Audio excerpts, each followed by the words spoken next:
This is the story of the spy who fooled the entire US government. My name is Exebek. Today's topic, the man who sat inside America's most secretive intelligence agency and quietly sold it to its enemy for 9 years without anyone catching him. In the spring of 1985, in a quiet stretch of Washington, D.C., a mid-level CIA officer walked into the Soviet embassy carrying an envelope. Inside it were the names of Soviet citizens secretly working for the United States. He wasn't handing over paper. He was handing over lives. His name was Aldrich Ames. On the surface, he was unremarkable, a career case officer, 20 years into a quiet, undistinguished rise through the Central Intelligence Agency. No one suspected him. No one had reason to. And that was exactly the problem. Within months of that first meeting, Soviet and later Russian intelligence began rolling up American assets across Eastern Europe. One by one, agents the CIA had spent years cultivating simply vanished. Some were quietly arrested. Some were never heard from again. Inside Langley, officers began to whisper the same question, is there a mole? The CIA's counterintelligence division launched an internal hunt, but it moved slowly, cautiously, almost in denial.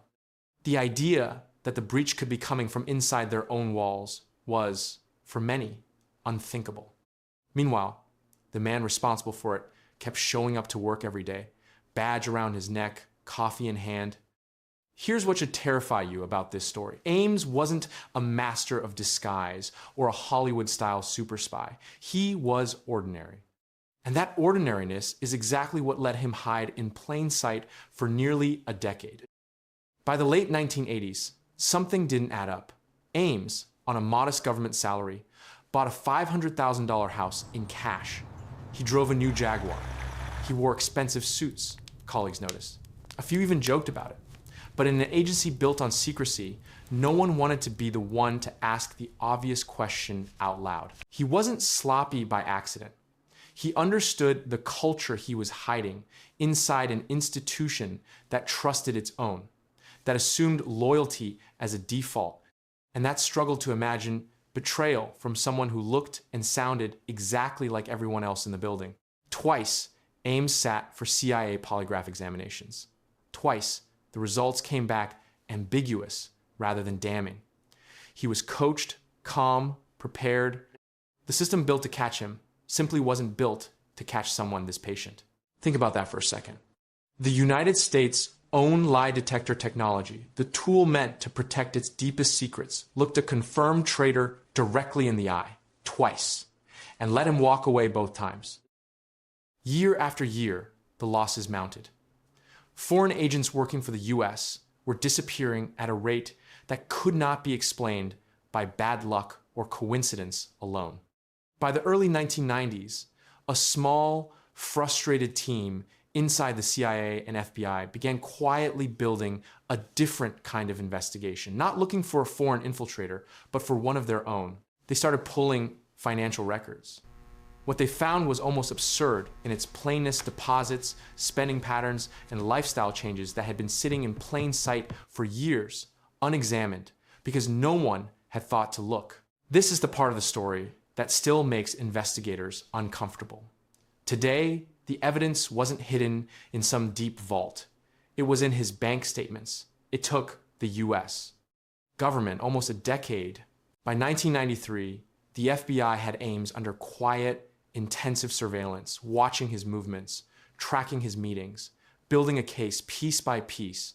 Investigators followed him to public parks, to restaurants, to signal sites where chalk marks on mailboxes told his Russian handlers when a drop was ready. A chalk mark on a mailbox, that was the signal.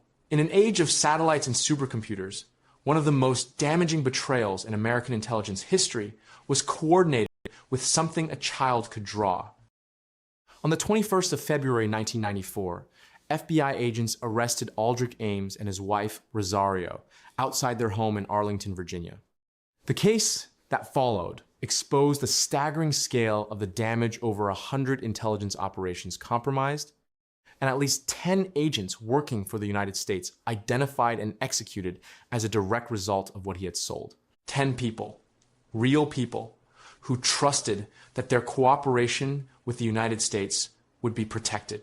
Instead, Their names ended up for sale, and the price was somewhere around $4.5 million over 9 years.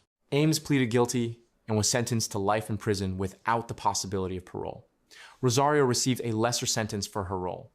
But the more lasting damage wasn't measured in years of imprisonment. It was measured in the questions the case forced the CIA to ask about itself.